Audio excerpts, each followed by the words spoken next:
இங்கு மானம் நாணம் பெண்களுக்கு ஆடை அல்லவோ, அதுக்கு எப்படித்தான் இருக்க வேணும் பொம்பளை.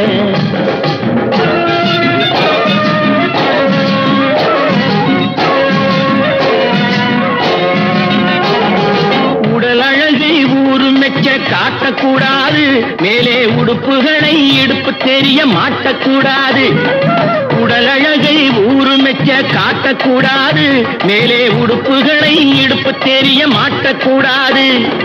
உதட்டு மேலே சிவப்பு சாயம் தீட்டக்கூடாது, ஏர் உழவருக்கு ஏற்ற பண்பை மாற்றக்கூடாது.